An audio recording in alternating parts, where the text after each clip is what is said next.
At my wife's funeral, my son-in-law whispered that I was a failure, living only to bankroll his family. My daughter nodded, letting him sneer while I stood silent beside the casket. They thought I'd keep paying forever.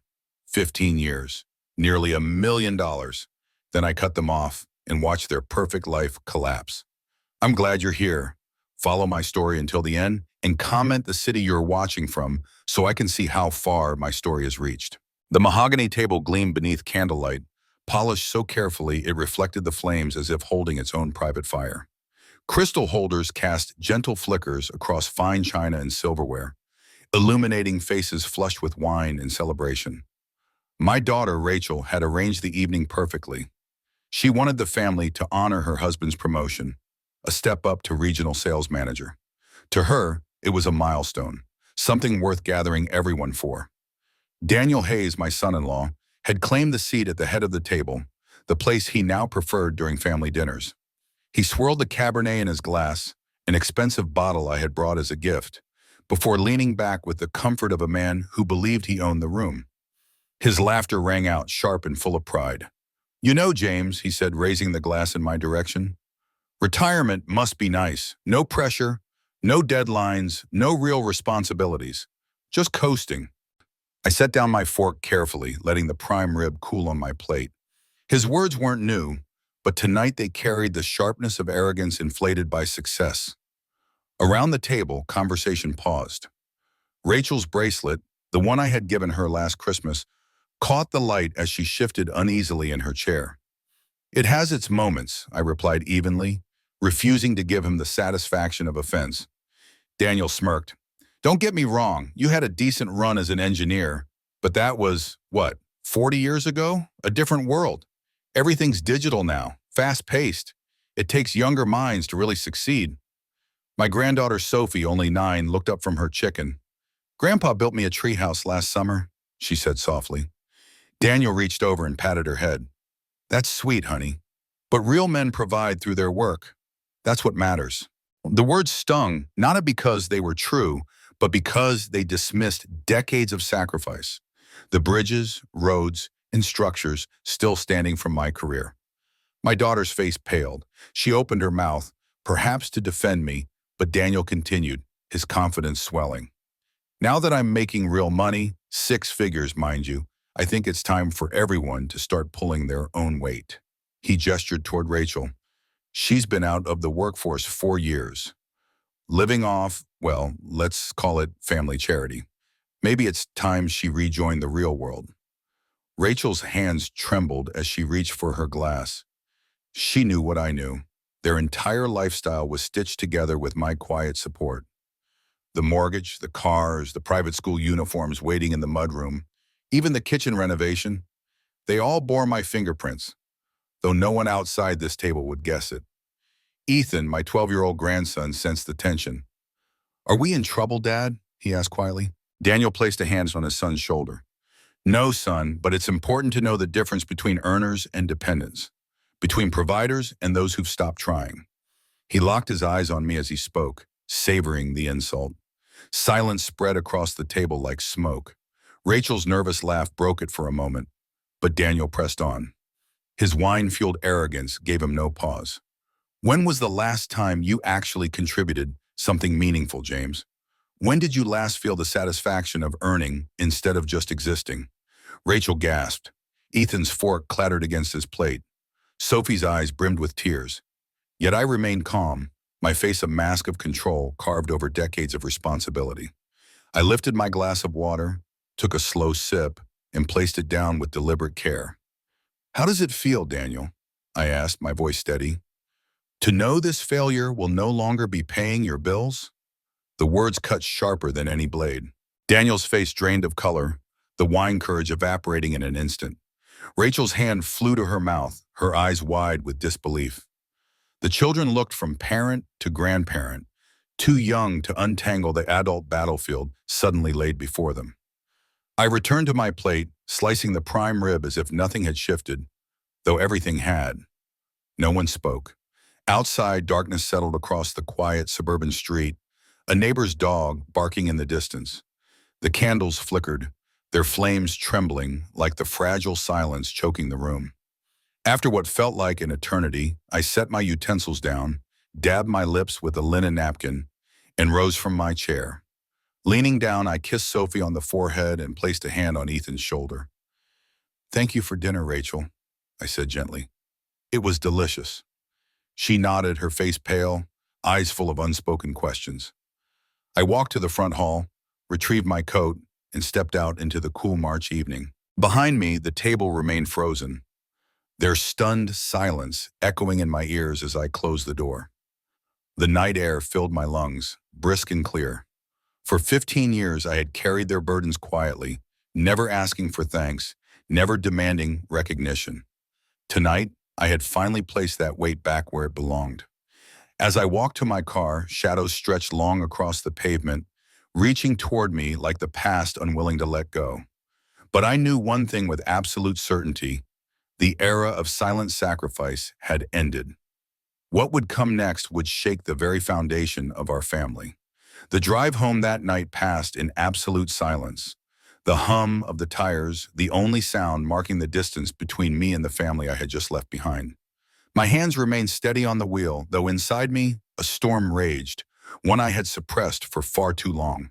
By the time I pulled into my driveway, the motion sensor light flickered on, casting long shadows across the steps. It was a fitting welcome, a quiet stage for the reckoning I knew awaited me. I hung my coat in the hall closet and walked straight to my study. The familiar scent of old paper and polished wood greeted me, steadying my heart. This room had always been my sanctuary, the place where order replaced chaos. I turned on the brass desk lamp, its glow washing across filing cabinets I had organized meticulously over the years. Tonight, they were no longer just records. Tonight, they were the story of my sacrifice. Sliding open the first drawer, labeled 2009-2012, I pulled out the folders. Blue for mortgage assistance, green for auto loans, yellow for school expenses, red for medical bills. Each color told a chapter. Every envelope a reminder of the quiet vow I had once made. I remembered that moment as if it were etched into stone. It was late 2008 in the dim light of a hospital room. My wife Linda lay fading, her breath shallow, her hand cold but still clinging to mine. "Don't worry about Rachel," she whispered, her voice breaking under the weight of both love and fear. "Promise me you'll take care of her." "I will," I whispered back. "I'll make sure she's secure." At her funeral, Rachel clung to me, her tears soaking through my jacket. Daniel hovered behind her, uncertain, his career already faltering in the economic crash. They were drowning under a mortgage they couldn't carry alone, bills piling higher than their paychecks. My daughter's panic was unbearable, and so I began what I told myself would be a temporary lifeline. February 2009, the first check, $2,800. March, another $2,800. And again until it became as routine as breathing. I spread the statements across the desk now, neat columns of numbers that spoke louder than any accusation Daniel had thrown at me over dinner. 180 months, $2,800 each, $504,000 for their home alone. The next drawer yielded more truths. Daniel's BMW lease, Rachel's SUV loan, $200 each month, stretched over years that blurred into decades. $115,000, swallowed without acknowledgement. School tuition receipts filled an entire drawer. Ethan from kindergarten through 7th grade. Sophie from preschool through 4th. Private academies with swimming pools and foreign language programs, all under the pretense of giving them the best. $24,000 annually, sometimes more with camps and extracurriculars. Nearly $200,000 in total. Medical bills lay stacked like gravestones. Insurance premiums when Daniel was unemployed, dental work, emergency room visits, therapy sessions when their marriage nearly collapsed 3 years ago. $8,000 annually for 15 years. Another $120,000.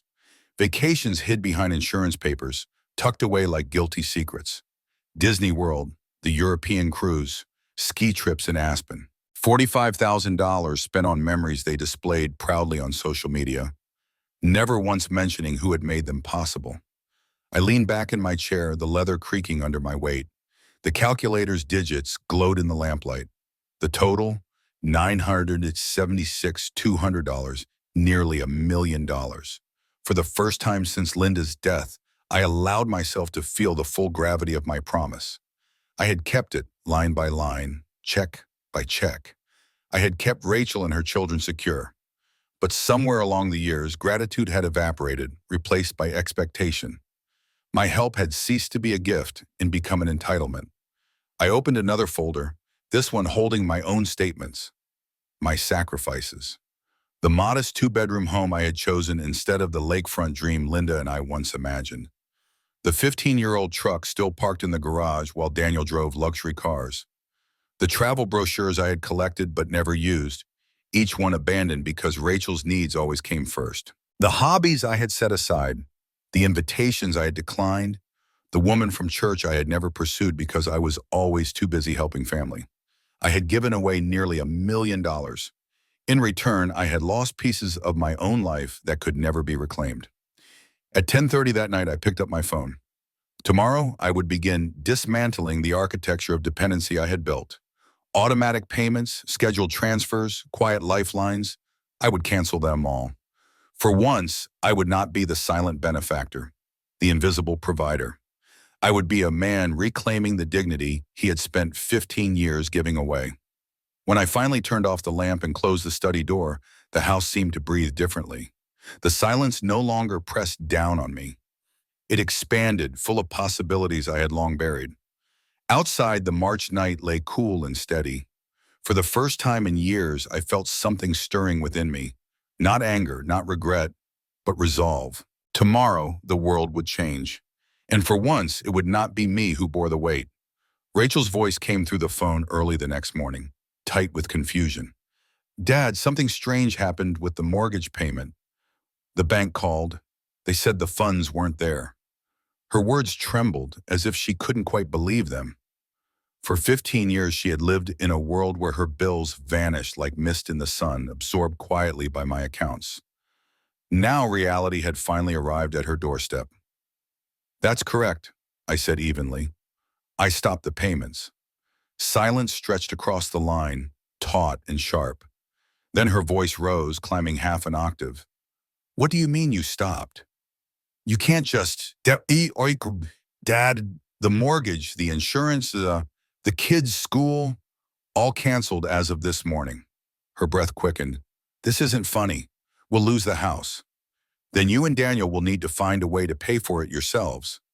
The call ended in a hollow click. I placed the phone on the desk, the calmness of my own tone surprising even me. By noon, the consequences had begun to ripple.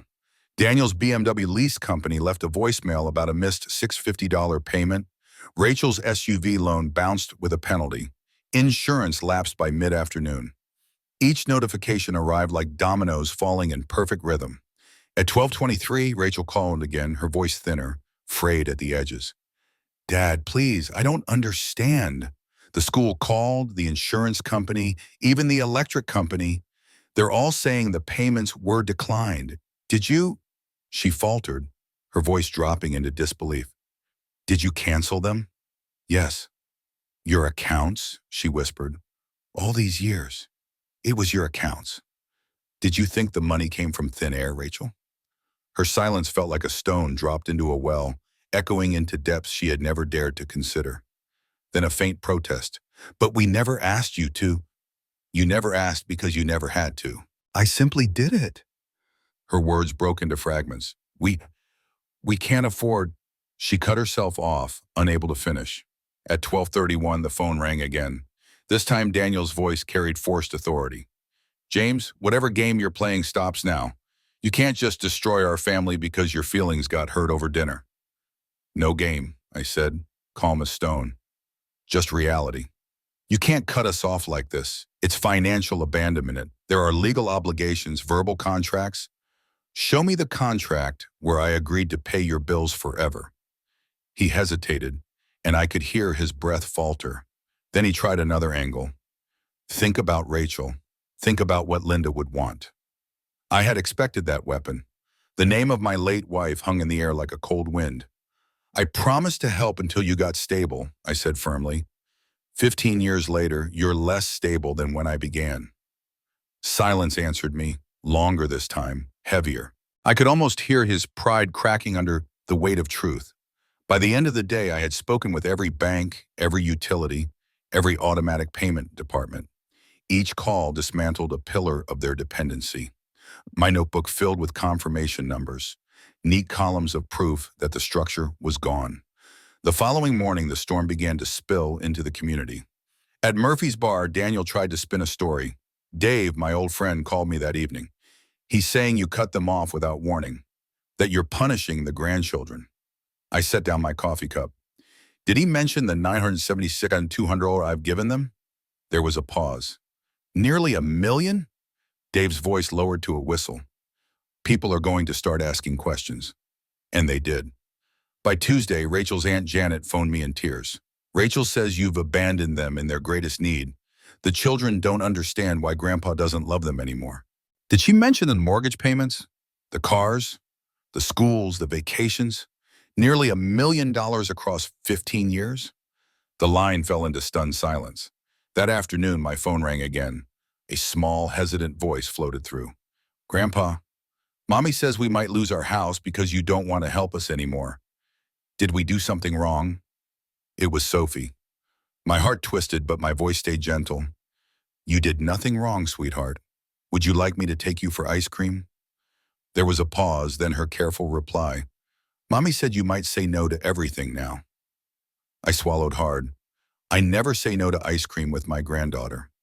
That evening, as Sophie smiled over a melting cone at Dairy Queen, I saw the heavy shadow she didn't understand. She was only a child, caught in the crossfire of entitlement and truth. When I dropped her off, Rachel stood at the window, watching. Not with gratitude, but with eyes that calculated, weighing what was slipping through her fingers. The battle had only begun. The lifelines were gone, but the storm of resentment was just gathering strength. And yet, for the first time in 15 years, I felt something I had almost forgotten. Freedom. So if you're following this story, stay with me, because the next turn isn't just about canceled payments or missed left-off bills. It's about the collapse of pride, the shattering of illusions, and the kind of reckoning a family never forgets. Like, share, and subscribe if you want to see how truth cuts deeper than any insult. The days that followed unfolded like falling dominoes, one small collapse setting off the next. Daniel tried to keep up appearances, but pride makes a poor disguise when reality gnaws at every edge. At Murphy's bar, where he liked to brag about his promotions and six-figure salary, he spun a tale of betrayal. James cut us off, he told anyone willing to listen. 15 years of support, then suddenly nothing.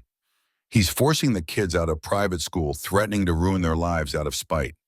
But whispers travel differently when you've built your image on borrowed foundations.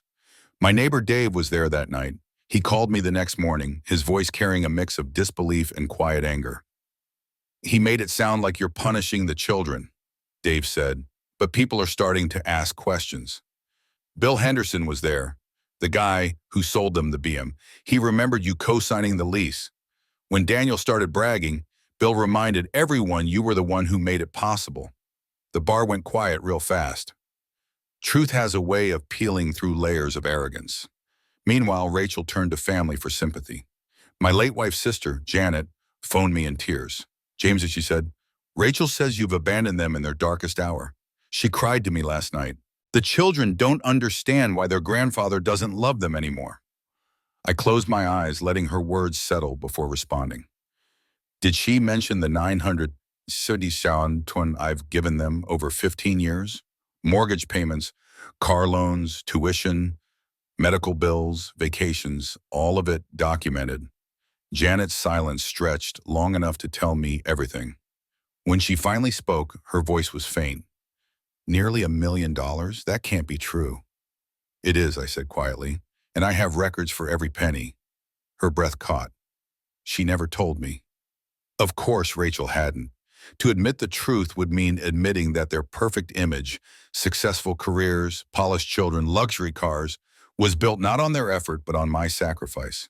The community began to notice the cracks. At the grocery store, Nancy Morrison confronted me, her voice sharp enough to turn heads down the aisle. James Walker, I'm ashamed of you. Cutting off your daughter when she needs you most. What would Linda think? I looked her directly in the eyes. Linda would think that 15 years and nearly $1 million was generous enough. Her face reddened, but I didn't stop. Do you want the numbers? Mortgage, $504,000. Cars, $115,000. School tuition, $192,000. Insurance and medical, $120,000. Vacations and extras, $45,000. I can show you every receipt. The words echoed through the aisle. Shopper slowed, ears tilting toward us. Nancy's righteous fury faltered, crumbling beneath the weight of undeniable truth. Rachel never mentioned, she muttered. Rachel mentions only what keeps her image intact, I said calmly, not what sustains it. By midweek, Daniel's carefully crafted facade had thinned to a whisper. Rumors spread that their credit cards were maxed out. Mrs. Payne, my neighbor across the street, confided that she had overheard shouting through Rachel's thin walls during her evening walks. Arguments about money, accusations hurled like stones. They're unraveling, she said softly, pity shading her voice. At home, my phone rang with increasing frequency. Rachel's calls grew shorter, sharper, more desperate. Her tone shifted from pleading to anger, then to silence when I refused to bend. And then one afternoon, Sophie called again. Her small voice trembled with rehearsed sadness. Grandpa, Mommy says we might have to leave our school because you don't want to help us anymore. Did we do something wrong? My heart squeezed at her innocence. Sweetheart, you did nothing wrong. Do you want to come over for cookies and milk? She hesitated. Mommy says you might say no now. I never say no to time with you. She came over that evening, her laughter filling the kitchen like sunlight piercing storm clouds. For a moment, the weight of betrayal lifted. Yet when I drove her home, Rachel stood at the window, watching us pull into the driveway. Her eyes weren't soft with relief or gratitude. They were calculating, desperate, already scheming for another way to pull me back into the web of obligation. Standing on my porch that night, I realized the battle had shifted. It was no longer about finances or canceled payments. It was about control, about truth finally pushing against years of entitlement. Daniel and Rachel were fighting to preserve the illusion they had sold to everyone else, and perhaps to themselves. But illusions, once cracked, cannot be repaired. They only shatter further until nothing remains but the naked truth. And truth had finally entered their home. Rachel stood behind a grocery store checkout counter, her blue vest stiff with creases, her name stitched in white thread above the pocket. I watched from a distance, unnoticed among the evening crowd. She scanned items with mechanical precision, her smile forced, her movements deliberate. When Mrs. Patterson approached her lane, Rachel's face flushed deep red. "Oh, Rachel," Mrs.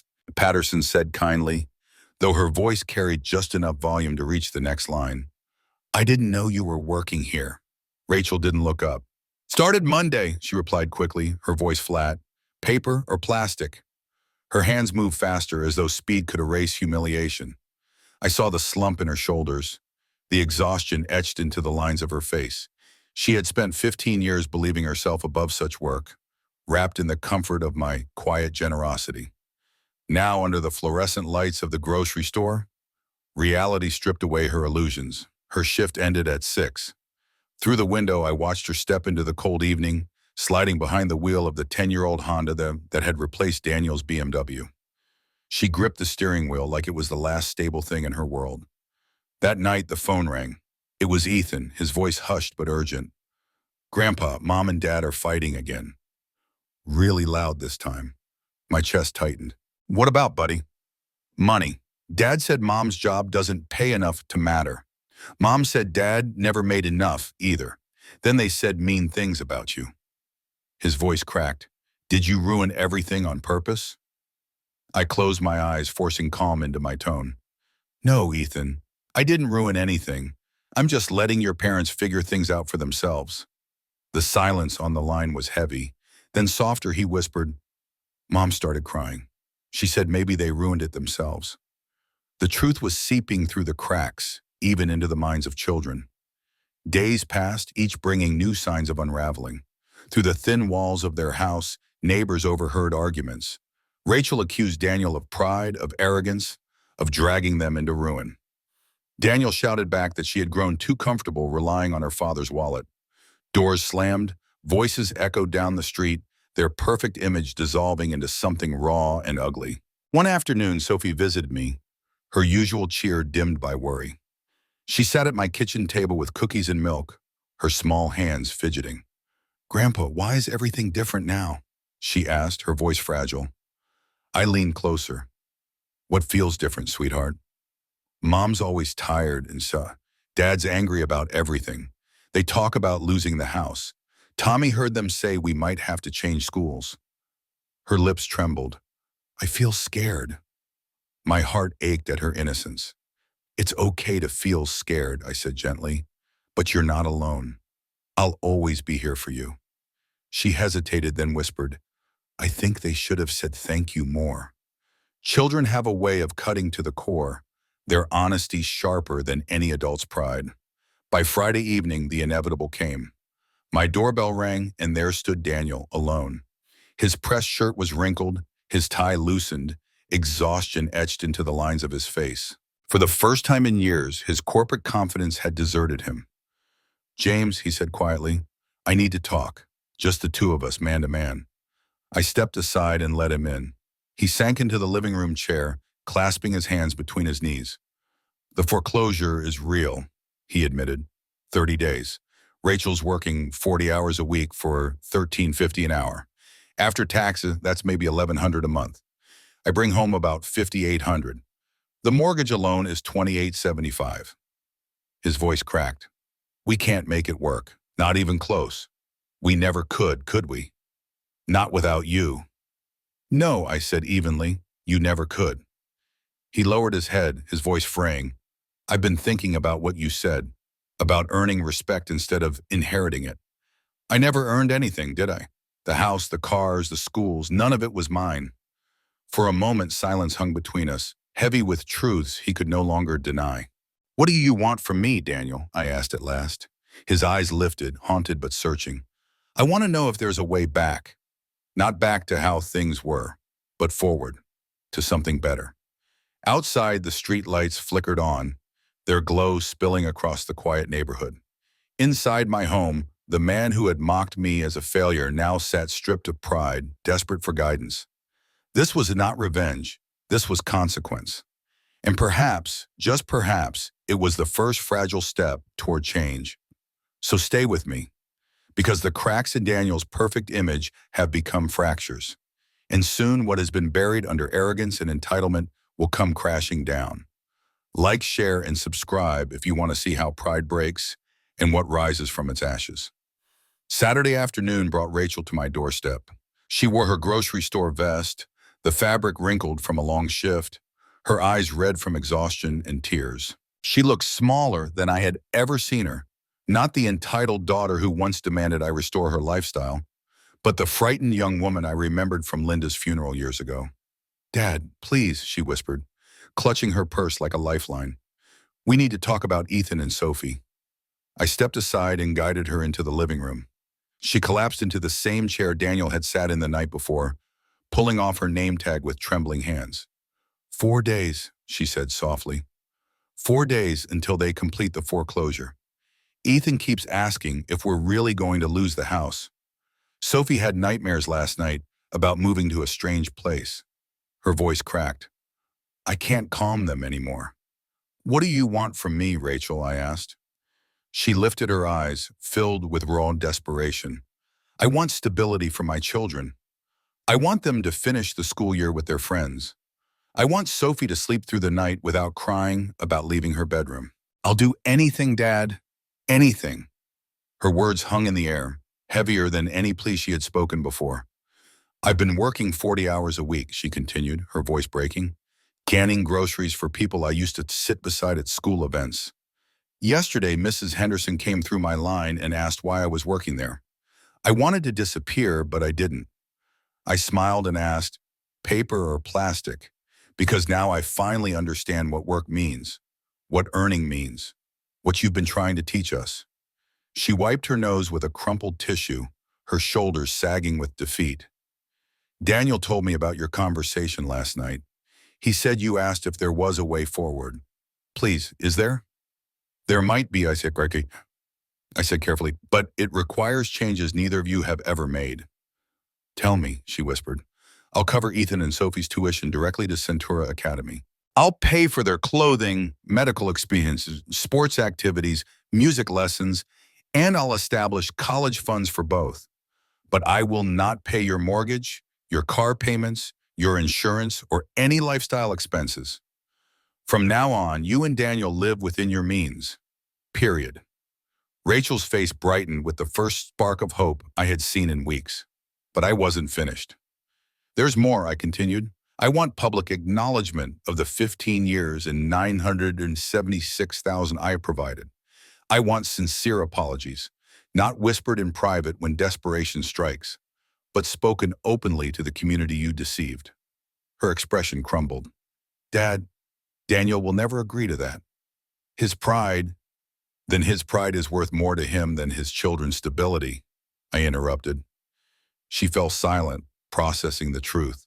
The weight of it pressed down until her hands shook. What kind of acknowledgement? She asked finally. A letter to the community newspaper explaining the support I gave. A post on social media thanking me, honestly, for 15 years of generosity. Face-to-face apologies to the neighbors you lied to these past weeks. Only then will I step in for the children. Her breath came ragged, as though each condition was a blow. I don't know if I can convince him. You have 48 hours to decide. After that, the offer is gone. Rachel stood slowly, her vest crumpled in her hands. At the door, she turned back. Her eyes shimmered with tears, but her voice carried a fragile sincerity. Dad, thank you for still caring about Ethan and Sophie. I never stopped caring, Rachel, I said softly. I just stopped enabling you. When she left, I sat in the silence of my living room, staring at the chair where my daughter had just broken apart. For 15 years, I had given her everything. Now I was offering her something harder, sharper, but more valuable than all the money in the world. The chance to rebuild on truth instead of illusion. That evening, Dave called. He had seen Rachel's Honda pulling into her driveway. She looked worn down, he said, like someone who finally realized the party's over. Maybe it is, I replied, or maybe it's just beginning in a different way. Rachel's house glowed dimly across the neighborhood, a single light in the kitchen burning into the night. Somewhere inside, she was telling Daniel about my conditions. I could almost hear the storm beginning, the clash of pride against desperation, illusion against reality. What neither of them knew was that time was no longer on their side. The clock was ticking, and the weight of 15 years pressed against every second. The next 2 nights turned their home into a battlefield. Rachel's voice carried down the block through thin walls, her tone sharp with urgency. Daniel's deeper roar crashing back like waves against stone. Neighbors heard fragments: mortgage, pride, apology, words that cut sharper than any knife. Inside their kitchen, the storm raged louder. Daniel paced like a caged animal, his hands clenching and unclenching. I won't do it, he snapped. I won't stand in front of this community and admit I'm a failure. I won't humiliate myself. Rachel, still in her grocery vest, slammed the foreclosure notice onto the counter. Then what's your solution, Daniel? Where will we live? Where will the children go to school? You think pride will pay the bank? His face flushed crimson. We'll get a loan, file for bankruptcy, anything but crawling back to your father and begging for forgiveness over sins he invented. Rachel pulled out her phone and opened the calculator app. Her hands shook, but her voice carried a steel edge. Let's do the math. Between your paycheck and mine, we bring in $6,900 a month. The mortgage is $2,875. That leaves us $4,025. She tapped furiously, her voice tightening. The Honda, $350. Insurance, $250. Utilities, $300. Groceries, $600. Gas, $200. That's $1,700. Now we're down to $2,325. Daniel leaned against the counter, scowling. See? We can make it work. She lifted her head, eyes blazing. Not yet. Add Ethan's baseball, 120. Sophie's dance classes, 80. School supplies, clothes, medical co-pays, birthday parties, Christmas gifts. Daniel, we can't afford our children. The words hung in the air like ash after a fire. From upstairs came the sound of Ethan's voice, small and uncertain. Mom? Dad? Why are you yelling? Rachel froze, her chest heaving. Sophie's voice followed, trembling. Mommy, are we really going to be homeless? Rachel's eyes filled, her shoulders collapsing beneath the weight of those words. We have 36 hours to decide, she whispered, her voice breaking. Dad's offer expires Monday at noon. She turned and climbed the stairs to comfort the children, leaving Daniel alone with the foreclosure notice glowing under the harsh kitchen light. He stared at the calculator in his wife's phone, the numbers refusing to bend, his pride offering no escape. The next morning, Rachel drove the Honda to her shift at the grocery store. Her coworkers whispered, customers avoided her eyes. Every beep of the scanner echoed her fall from the pedestal of entitlement to the floor of reality. She worked in silence, her mind racing with calculations she could no longer ignore. Daniel spent his Sunday morning sitting at the dining table, surrounded by unopened bills. The weight of failure pressed on him like lead. He thought about the first time he shook my hand, calling me sir with genuine respect, promising to care for Rachel. Back then, he had driven a 10-year-old Honda with pride, dreaming of a future built on his own merit. Where had that man gone? As the hours bled into afternoon, the storm inside him shifted. The arrogance had burned away, leaving something raw and unsteady. He pictured Ethan's wide eyes, Sophie's tears, Rachel's exhausted hands bagging groceries. His pride, once unshakable, began to crack. By evening, Rachel returned home, her vest wrinkled, her eyes hollow. She found him sitting at the table, the foreclosure notice in front of him. He didn't look up when she entered. We can't make it work, he said quietly. Not even close. She dropped into the chair opposite him, too tired to argue. Then what do we do? For a long moment, silence filled the space between them, thick and suffocating. Finally, Daniel whispered, maybe your father's right. Rachel's breath caught. You'll agree to the conditions? He closed his eyes. If it's the only way to keep our children safe. Yes. The words were reluctant, jagged, but they were more than pride. They were surrender. Across town, I sat in my study, the clock ticking steadily toward the deadline. The lamp cast its glow across the piles of documents I had arranged like soldiers ready for war. I knew that somewhere in the walls of their collapsing house, Daniel and Rachel were facing the hardest truth of their lives. That survival required humility, that pride could not shelter children, and that respect had to be earned, not demanded. The ultimatum was almost over. By Monday morning, the choice would be clear. Either they would humble themselves before the truth, or they would watch everything crumble into dust. So stay with me, because when the clock strikes, this story will no longer be about canceled payments or empty accounts. It will be about whether a family can rise from the ashes of its own pride. Like, share, and subscribe if you're ready to see what happens when an ultimatum meets reality. Monday morning arrived heavy with expectation. At 10:15, the Honda pulled into my driveway carrying all four of them. Through the window, I watched Rachel step out first, her shoulders squared with resolve, but her eyes rimmed with exhaustion. Ethan and Sophie followed, dressed in their school clothes, clutching their backpacks like shields. Daniel emerged last, his posture bent, his shirt wrinkled, his tie loose as though pride itself had finally let go. Rachel knocked softly. I opened the door before the second knock. Dad, she said, her voice wavering, we need to accept your offer, all of it. I invited them inside. The children settled on the couch, their legs swinging nervously above the floor. Rachel took the chair she had collapsed into 2 nights before. Daniel remained standing, his hands clasped behind his back like a defendant awaiting his sentence. The bank called this morning, Rachel said. Foreclosure completes at 3 o'clock. They want $8,625. We don't have it. Sophie tugged at my sleeve, her small voice cutting through the room's tension. Grandpa, are we really going to lose our house? I knelt beside her, smoothing her hair. Not if I can help it, sweetheart. Daniel cleared his throat. His voice was low, stripped of arrogance. James, I need to say some things. He walked toward the mantel where Linda's photograph still stood, her smile captured forever. Staring at it, he continued, 15 years ago, you offered to help us temporarily. I took that help and turned it into a permanent arrangement. I never acknowledged what you were sacrificing. Instead, I bragged. I let people believe I was the provider when it was you. His voice cracked. I let my children think their grandfather was just being nice, when in truth you were carrying us. Rachel's eyes filled and she reached for Sophie's hand. Dad, I owe you apologies too. I treated your generosity like inheritance, like something I deserved instead of something you chose to give.